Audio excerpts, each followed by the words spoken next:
किसी गांव में एक बुढ़िया रहती थी। उसके यहाँ 7 पुत्र और 1 पुत्री थी। सातों भाई धन कमाने के लिए माँ से विदा लेकर एक जंगल में जाकर रहने लगे।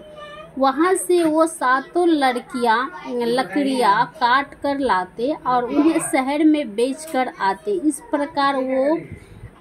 प्रकार से वो लकड़ियों को व्यापार करने लगे। फिर एक दिन राखी का त्योहार आया।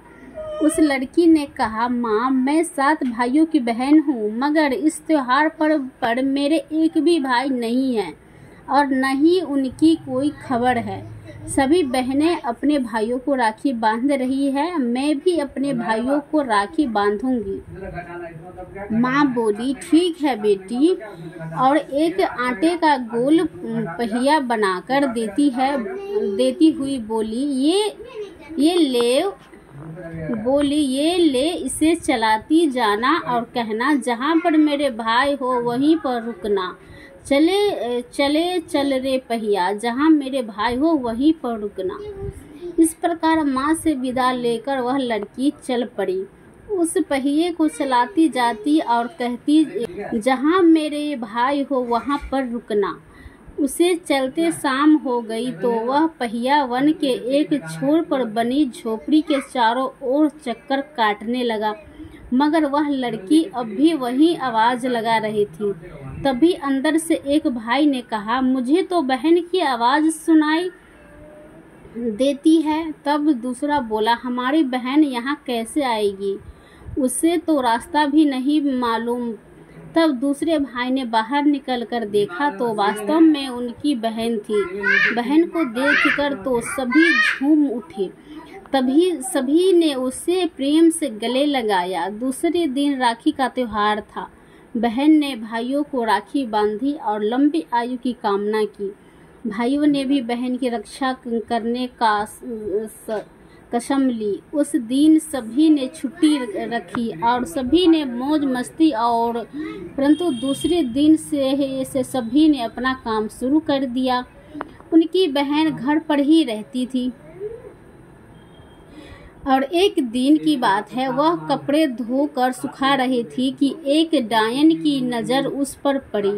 वह डायन उसे खाने की फिराक में रहती, मगर उसे पता था कि यह झोपड़ी 7 भाइयों की है। उन्हें पता चल गया तो वो उसे जिंदा नहीं छोड़ेंगे। इसीलिए उसने एक युक्ति सोची। उसने अपना भेष बदला और उस लड़की के पास आकर कहने लगी, बेटी, तुम्हारा क्या हाल है? मुझे तुम बहुत दिनों से मिली हो, इसीलिए शायद तुम मुझे नहीं जानती हो। मैं तुम्हारी मौसी हूँ, यहाँ पास ही मैं रहती हूँ। उस डायन ने कहा, उसका मन जीतने के लिए हर काम में उसकी मदद भी की। इस प्रकार से वह डायन रोज उसके पास आती और उसके किसी तरह से बेहोश करती और उसका खून चूसकर चली जाती। एक दिन भाइयों ने अपनी बहन से कहा, बहन, तुम्हें किस बात की चिंता है? क्या तुम्हें किसी बात की कमी है? हम तुझे अच्छा खाना खिलाते हैं, अपना काम भी हम तुमसे नहीं कराते हैं, फिर क्या बात है, तुम मोटी क्यों नहीं होती हो? आई थी तो उससे भी दुबली पतली हो गई हो तुम। तब उनकी बहन कहने लगी कि नहीं भैया, बस यूं ही। नहीं बहन, तुम हमें बताओ क्या बात है। तब बहन कहने लगी, जब तुम यहाँ से चले जाते हो तो यहाँ पर एक औरत आती है और कहती है कि मैं तुम्हारी मौसी हूँ और न जाने मुझे क्या हो जाता है और मैं सो जाती हूँ। सोकर उठती हूँ तो वह वहाँ से चली जाती है। यह सुनकर भाई कहने लगा कि वह तो डायन है। वह हमारी बहन का खून चूसने के लिए इसे बेहोश करती है। ऐसा करते हैं, हम कल छुट्टी करके उस डायन का काम तमाम कर देते हैं और बहन ने उसे हमारा पता नहीं चलना चाहिए कि हम यहाँ पर हैं। दूसरे दिन सभी घर के अंदर एक काने में छुप जाते हैं। सुबह जब डायन आती है तो उसने उस लड़की से कहा कि क्या तुम्हारे सभी भाई बाहर गए हैं? तो बहन बोली, हाँ, आओ मौसी, आजा, मैं आज धोऊंगी, आप मेरी चोटी करना। डायन के लिए यह कोई छोटी बात नहीं थी। उसने जल्दी ही उसका सिर धोया और चोटी करने के लिए उसे अंदर ले गई।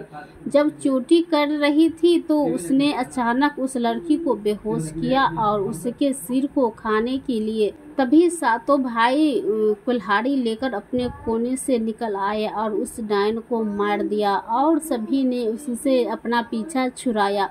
फिर सभी उस डायन को छोड़कर वापस अपने घर वापस चले गए। तो दोस्तों, इस कहानी से हमें यही सीख मिलती है कि किसी भी विश्वास नहीं करना चाहिए, अनजान आदमी पे कभी भी विश्वास नहीं करना चाहिए। अनजान आदमी को उतना ही वैल्यू और भाव देना चाहिए जितना कि देना चाहिए। तो अगर ये चैनल वीडियो अच्छा लगा होगा तो चैनल को सब्सक्राइब, लाइक, शेयर ज़रूर कीजिएगा। कमेंट में बताइएगा कि कैसा लगा मेरा ये कहानी। तो चलिए मिलते हैं अगले नेक्स्ट वीडियो में, तब तक के लिए धन्यवाद।